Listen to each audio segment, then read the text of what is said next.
우리는 이 세계에 두 세계가 있습니다. 하나는 진화론적 세계라고 말할 수 있겠죠. 진화론자들이 주장하는 것을 동의하고 따라가는 사람들. 이들은 모든 게 우연입니다. 우연으로 이 세상이 만들어졌고 또 우연히 태어났고 우연히 살다가 우연히 가는 거죠.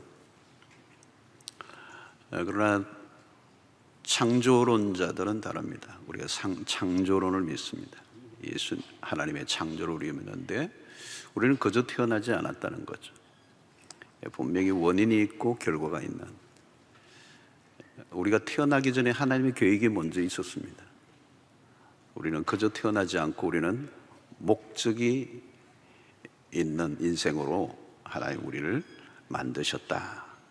이 창조론과 진화론의 이 세계관이 다릅니다. 접근 자체가 완전히 다른 것이죠. 그에 따라 인생이 전혀 다르게 전개가 됩니다.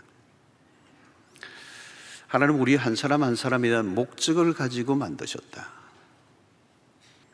하나님의 솜씨로 우리는 특별히 디자인된 존재들이다. 우리는 하나님의 형상을 따라 지음을 받았다는 것입니다. 엄청난 얘기죠, 여러분. 죽음의 수용소를 쓴 빅토르 프랭크라고 하는 사람이 있습니다. 그런 정신과 의사였습니다. 그런 수용소 안에 갇혀 있으면서 사람들을 유심히 관찰했어요. 그런데 그 안에서 그저 생존에만 급급한 사람들, 그저 서바이벌에만 힘쓰고 있는 사람들은 거의 대부분 정신적으로 무너져 내려가는 거예요. 완전 창난을 일으키기도 하고 그냥 불행하게 죽어가는 거죠. 그러나 수용소 안에서 의미를 찾아서 생활하는 사람들이 있었어요. 어떤 사람은 유리 조각을 주워서 날카롭게 만들어 매일 면도를 하는, 그 삶에 아무 희망이 보이지 않는 그 한가운데에서도 삶의 의미를 찾아내는 사람들은 결국은 살아남더라는 거예요. 바울은 오늘 20장, 사도행전 20장 13절로 53절, 35절까지 에베소 교회 장로들과 이별을 하는 가운데 마지막 고별 설교를 하는 내용입니다. 그 가운데서도 오늘 23절, 24절이 아주 유명한 이 설교의 절정의 부분이라고 볼 수가 있습니다. 내가 달려갈 길과 주 예수께 받은 사명 곧 하나님의 은혜의 복음을 증언하는 일을 마치려 하면 나의 생명조차 조금도 귀한 것으로 여기지 아니하노라. 참 귀한 말씀입니다. 오늘 본문에서 바울은 중요한 단어를 하나 사용하고 있습니다. 사명이라는 단어예요. 우리가 눈여겨보아야 될 단어가 사명이라는 단어. 영어로는 미션. 이 미션은 라틴어로 미시오에서 나온다는, 보내다라는 것입니다. 어떤 목적을 가지고 보냄을 받았다, 보내어지다는 것입니다. 하나님께서 분명한 목적을 가지고 우리를 어디론가 보내셨다. 다르게 표현하면 우리에게 사명을 주셨다. 성도 여러분, 사명을 받지 못한 사람은 한 사람도 없습니다. 단지 발견을 못했을 뿐이지 사명을 받지 못한 사람은 아무도 없어요. 여러분, 바울은 그리스도를 만난 이후에 사명을 발견했습니다. 그리스도를 만난 이전과 이후는 전혀 달라요. 그리스도를 만나면 사명이 보인다는 거죠. 그리스도를 만나는 순간 내가 누구인가, 자기를 발견하게 됩니다. 그리고 내가 누구인가를 발견하게 될 때 내가 무엇을 위해 존재하는가를 깨닫게 된다는 거예요. 이게 성경에서 발견하는 이사야나 하나님의 사람들의 동일한 방식이에요. 내가 누구인가를 깨닫는 거예요. 하나님을 만나면 내가 누구인가를 깨닫게 되고, 내가 누구인가를 알게 되면 내가 왜 존재하는지, 내가 무엇을 목적으로 한 존재인지를 깨닫게 된다는 거예요. 바울을 보십시오. 무엇에 집중한 삶입니까? 24절에 나의 달려갈 길과 주 예수께 받은 사명 곧 하나님의 은혜의 복음을 증언하는 일을 마치려 하면은 그랬어요. 딱 하나입니다. 하나님의 은혜의 복음, 그 복음을 증언하는 일에 그 일을 마치려 하면 나의 생명을 조금도 귀한 것으로 여기지 않겠다. 바울은 분명합니다. 내가 달려가야 할 내 인생의 모든 것을 질주할 유일한 한 가지, 그것은 주님이 나에게 주신 사명이고, 그 사명은 하나님의 은혜의 복음을 증언하는 일이고, 이 일을 마치려 하면 나의 생명을 조금도 귀한 것으로 여기지 않겠노라. 바울은 하나님의 은혜의 복음을 증언하는 일에 집중했습니다. 바울은 복음의 사도였습니다. 그가 관심을 가진 것은 오직 하나였습니다. 복음을 전파하는 것. 앉으나 서나 사나 죽으나. 당시는 오늘같이 편리한 교통수단이 없었던 때입니다. 그런데 그의 사역을 정리해 보니 환산을 하면 약 1만 6천 킬로라고 하는 엄청난 거리를 순회하며 복음을 전하고 교회를 세웠어요. 여러분, 1만 6천 킬로, 자동차도 없던 그 시대에 상상할 수 없는 거리입니다. 그는 그 일에 생명을 걸었습니다. 바울은 복음의 위력을 알았습니다. 복음이 자신의 인생을 뒤집어 놓았습니다. 그가 받은 복음이 증거될 때 무슨 일이 일어나는가를 그는 눈으로 보았습니다. 그는 복음에 미친 사람이었습니다. 그는 생명을 걸 만한 것을 찾았습니다. 생명을 위해, 이 복음을, 사명을 위해 생명을 걸었던 것이죠. 여러분, 생명은 하나밖에 없기 때문에 누구나 생명을 아까워합니다. 죽음의 위협이 오면 누구나 움츠려들고 두려워하죠. 그러나 바울은 자신의 생명을 조금 더 아까워하지 않았어요. 이유는 자신의 생명보다 더 귀중한 것을 발견했기 때문에. 사랑하는 성도 여러분, 누가 행복한 사람입니까? 자신의 생명을 바칠 만한 것을 발견한 사람이에요. 자신의 생명을 바칠 만한 것을 발견한 사람은 결코 불행하지 않아요. 최상의 인생입니다. 최고의 가치를 추구하는 인생이 될 수가 있습니다. 자, 여러분, 어떤 것들이 사명인가요? 우리가 몇 가지 좀 살펴보면 내가 가지고 있는 모든 것은 사명과 연결이 됩니다. 거저 주어진 것은 아무것도 없어요. 여러분, 우리에게 주어진 복은, 복이라는 개념은 전부 다 사명입니다. 우리에게 그냥 복을 주시지 않았어요. 창세기 12장에 아브라함에게 주셨던 그 복은 개인의 복으로 끝나지 않아요. 그 복은 모든 민족에게로. 그게 복에 하나님의 부르심이 있다는 거예요. 복을 주셨다면 그 복은 사명이라는 거죠. 내가 누구보다 잘하는 게 있다면 그건 사명이라는 거예요. 누구보다 더 많이 가지고 있다면 그 사명이라는 거예요. 오늘 우리가 복음을 먼저 깨달았다면 이게 사명이라는 것입니다. 나에게 능력을 주셨다면 그 능력은 사명이에요. 재능이 있다면 재능도 사명이에요. 폼 잡으라고 주신 거 아니에요. 돈 잘 버는 능력, 그것도 사명이에요.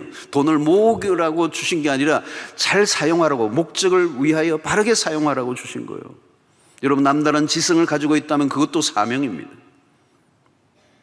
얼마 전에 돌아가신 이어령 교수는 지성의 사람이었습니다. 그러나 지성의 한계를 깨달았죠. 그는 지성에서 영성으로 넘어갑니다. 얼마 전 마지막 죽음 앞에서 그의 고백은 죽음을 준비하는 그 순간에 그의 딸 이미나 목사를 통하여 자신은 죽음을 어떻게 준비해야 되는가를 배웠다고 말합니다. 지성이 죽음을 준비할 수 있는 준비를 해주지 않아요. 그런데 그의 딸을 통하여서. 여러분, C.S. 루이스가 지성적인 사람이었습니다. 기독교적인 문화 속에 살았지만 기독교에 대해서 매우 적대적이고 냉소적인 삶을 살았습니다. 그리고 그가 하나님을 만나고 나서는 그의 지성으로 무신론적 세상에 기독교를 변증하는 일에 가장 멋지게 사용한 사람이 되었어요. 오늘 목사님들이 얼마나 많이 C.S. 루이스를 사용하는지 몰라요. 그의 탁월한 번뜩이는 지성이 오늘 하나님을 대적하는 세상의 사람들, 그 지성들과 대적하는 아주 강력한 무기로 이 쓰임을 받을 수 있었다는 거죠. 나에게 주어진 모든 것은 목적이 있다는 사실을 깨닫고 나에게 주신 것을 흘려보내는 통로가 되시기를 축원합니다. 어떤 지위에 앉아있는가, 그것도 사명일 수 있습니다. 에스더가 왕후가 되었어요. 죽기 직전에 있던 유다 민족을 위하여 왕을 만날 시간이 아님에도 불구하고 왕 앞에 나가는, 그때 그가 한 유명한 말이 죽으면 죽으리이다. 사명을 위해 죽는 것을 두려워하지 않았다는 것입니다. 느헤미야는 수산성에서 왕의 관원으로 있었지만 예루살렘 성의 회파 소식을 듣고 조국으로 돌아갑니다. 그들은 명예나 성공을 위해 산 사람이 아닙니다. 직함보다 사명에 충실했던 사람들. 바울은 예수를 믿는 사람들을 잡아가두고 죽이는 일에 동참한 것을 숨기지 않습니다. 자신은 죄인의 괴수라고 그랬습니다. 그의 약함을 숨기려 하지 않았습니다. 모든 것을 사명으로 전환시켰습니다. 장애인이 있는 가족들은 그것이 성화되면 장애인 사역자가 될 수 있어요. 아픔이 사명으로 연결되는 것이죠. 아픔을 겪고 나면 나와 비슷한 아픔을 겪는 사람들이 눈에 들어오게 돼 있어요. 이전에는 전혀 보지 못했던 세계가 보이죠. 그래서 내가 아픔을 겪으면서 깨달은 것들을 나누고 섬길 수 있다면 그 아픔은 아름답게 성화되어 사명이 될 수 있는 것입니다. 부담감이 사명이 될 수 있습니다. 모세는 어느 날 동족에 대한 부담을 느낍니다. 하나님이 주신 마음이에요. 느헤미야도 마찬가지. 족으로부터 해파된 성벽에 대한 소식을 듣는 순간부터 밥맛이 없어요. 눈물이 나요. 금식을 해요. 머리에 지워지지 않아요. 안타까움이 계속 밀려오는 거예요. 그게 사명이라는 거예요. 여러분, 어떤 사람은 청소년만 보면 가슴이 쿵쾅거려요. 그래서 우리 주일학교에서 20년, 30년 사역하시는 분들이 계세요. 어떤 분은 미혼모만 보면 그렇게 마음에 부담감이 생기는 거, 뭔가 섬겨야 되겠다. 우리 교회 그런 분들이 계세요. 어떤 분은 장애인들만 보면 마음에 밀려오는 부담감이 있어요. 노숙자만 보면 달려가는 사람이 있습니다. 왜? 그 부담감이 나로 잠 못 이루게 하니까. 어떤 분은 정의감이 남다른 분들이 계세요. 억울한 사람을 보면 돕고 싶어요. 내가 사는 삶의 이유, 내가 존재하는 이유, 내가 있어야 할 이유, 내가 그곳에 살아야 될 이유가 뭐냐는 거예요. 더 나은 환경, 더 나은 삶, 그게 뭐예요? 사명을 붙잡아야 돼요. 목사님은 복음을 전하고 영혼 구원을 위해 정조준하고 사셨어요. 다른 것은 별로 관심이 없으셨어요. 뭘 먹을까, 뭘 입을까, 한길 인생이었어요. 사명에 살고 사명에 죽으신 분이에요. 삶이 나누어지지 않았습니다. 곁길로 빠진 적이 없습니다. 사람들은 누구나 처음에는 결단하죠. 그러나 세월이 흐르면 곁길로 빠집니다. 나중에 이상해져요. 탈선을 해요. 엉뚱한 곳에 관심을 쏟아요. 최근에 몇 년 사이에 미국 사회에 알려진 유명한 목사님들이 많이 추락했어요. 스캔들로. 제가 있었던 호주의 H교회, 유명한 교회예요. 거기도 최근에 추락했어요. 세계적으로 파장을 일으켜요. 목사님은 처음부터 끝까지 사명자로 사셨어요. 대충이 없었습니다. 일사각오의 신앙이었습니다. 끝까지 사명을 다하셨습니다. 사랑하는 성도 여러분, 끝이 멋있어야 합니다.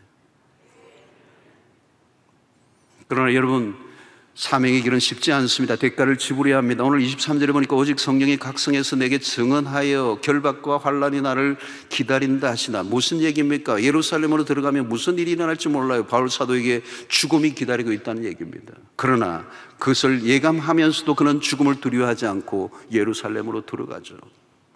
생명을 내어놓은 것입니다. 그런 자신이 사느냐 죽느냐는 중요한 주제가 아니에요. 자신의 삶의 어떤 것도 자기를 얽어맬 수 있는 게 아니에요. 바울의 중심축은 오직 복음 증거 하나에 꽂혀 있기 때문에.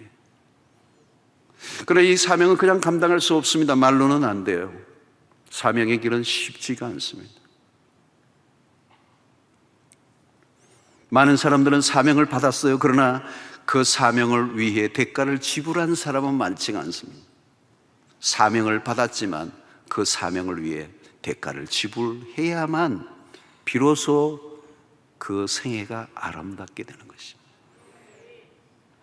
오늘 바울은 나의 달려갈 길과, 그는 사명을 위해 다름박질 쳤습니다. 달려갈 길과 전력 질주를 했습니다. 다름질에는 시작이 있고 끝이 있습니다. 하나님 우리 모두를 사명자로 부르셨어요. 멈추면 안 돼요. 계속 달려야 돼요. 언제까지? 사명이 마칠 때까지.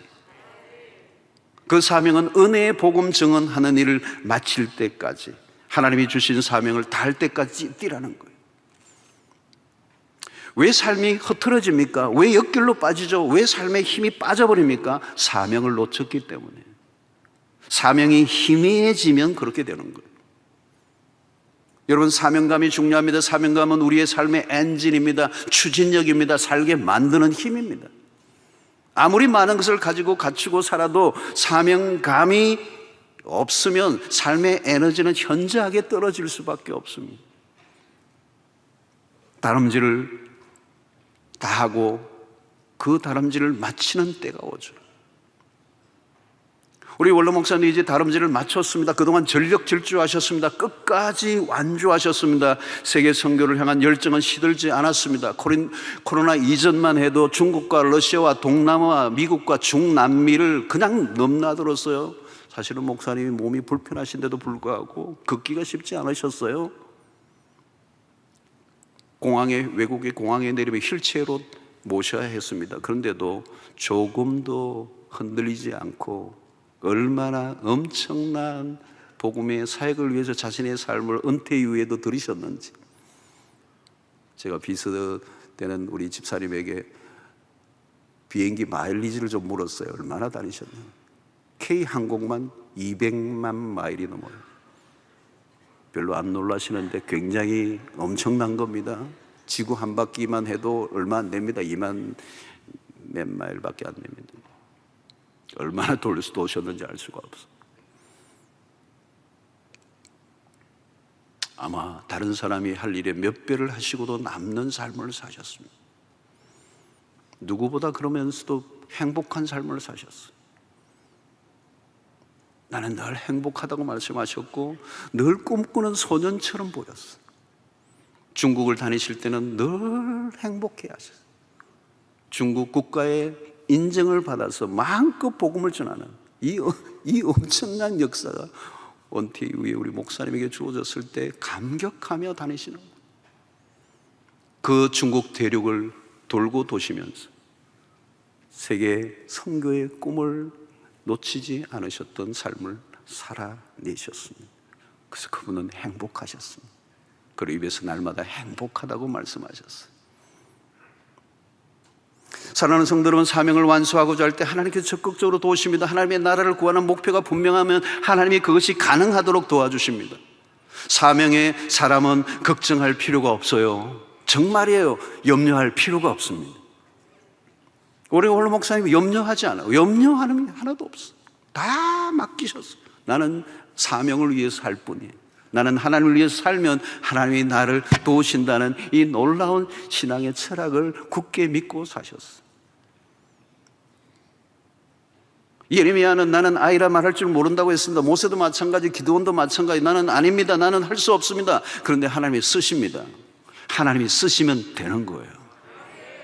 나의 형편과 능력이 중요한 게 아닙니다. 하나님이 쓰시면 되는 거예요. 문제는 나의 중심이 하나님의 나라와 그 복음을 위해 내 마음이 정해져 있느냐는 거죠. 마태복음 6장 33절을 보십시오. 너희는 먼저 그의 나라와 그의 의를 구하라. 그리하면 이 모든 것을 너에게 더하시리라. 저는 오늘 이 사도행전 20장 23절과 마태복음 6장 33절은 너무도 앙상블이에요. 너무도 어울리는 말씀이에요. 너희는 먼저 그의 나라와 의를 구하라. 그리하면 이 모든 것을 너에게 더하시리라.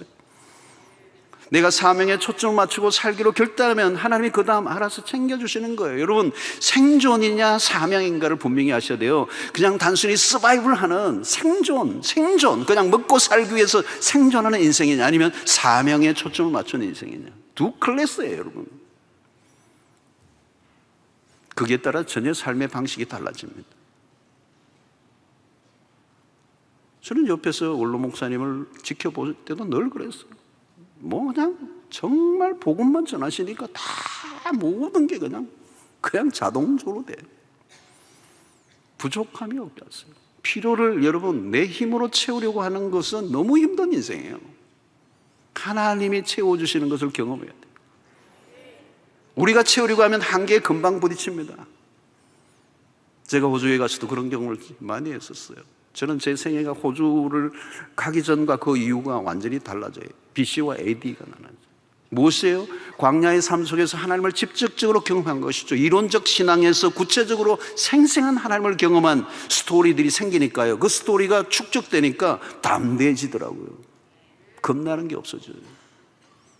확신이 넘치고 걱정이 사라지고 하나님의 행하시는 일들을 지켜보는 것만 해도 감동이 되는 거예요.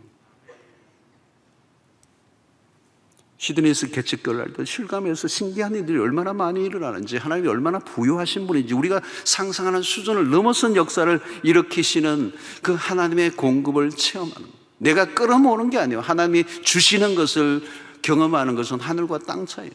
바울은 그것을 체험했습니다. 빌립보서 4장 19절 보십시오. 나의 하나님이 1인칭이에요. 그리스도 예수 안에서 영광 가운데 그 풍성한 대로 너희 모든 쓸 것을 채우시리라. 이거예요, 여러분.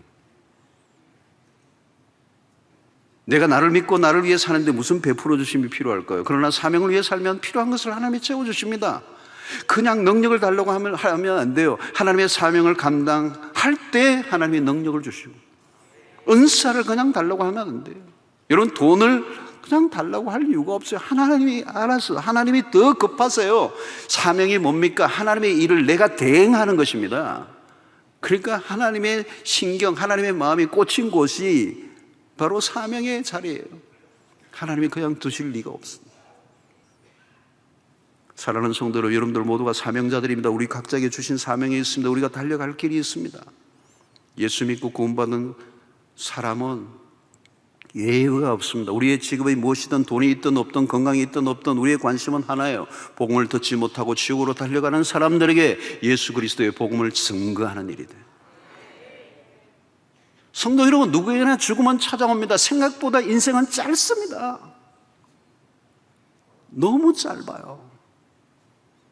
우리의 인생을 마감하는 날이 불현듯 찾아옵니다. 저는 올로 목사님 마지막을 지켜보면서 사명자라는 단어를 떠올리게 되고, 이 구절을 생각해서 사도행전의 20장 23절에 이 바울 사도의 삶과 오버랩되는 걸 느꼈어요. 너무도 오버랩돼요. 아름다운 생애를 사셨어요. 코로나19를 이제 거의 끝나는 시점에 우리 목사님이 우리에게 큰 울림을 주고 떠나가셨어요. 이제 우리가 감당해야 할 몫이 있다는 것을 알려주셔요. 우리 모두 사명의 길을 재확인해야 합니다.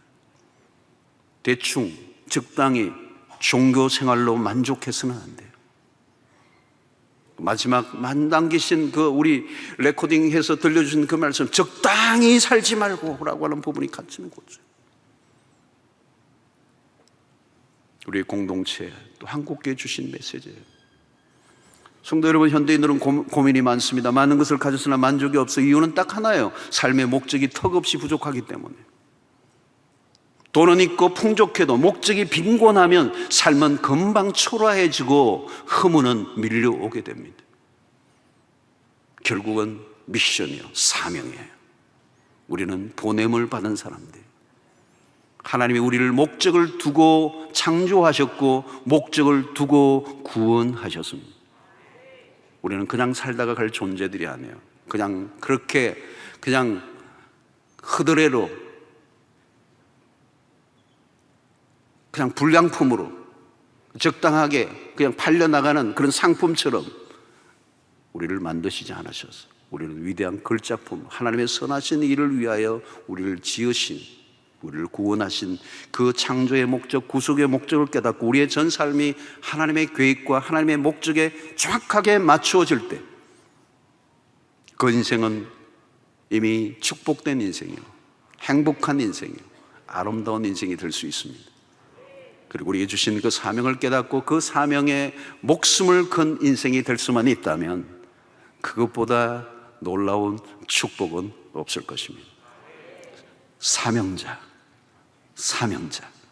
하나님이 내게 주신, 주 예수께 받은 그 사명, 오늘 우리 모두가 받아서 우리의 남은 생애 가운데 그 하나님의 아름다운 뜻과 섭리와 그 목적과 계획에 결을 맞추어 살아가는 한방향 인생 되는 여러분들 되시기를 주의 이름으로 축원합니다.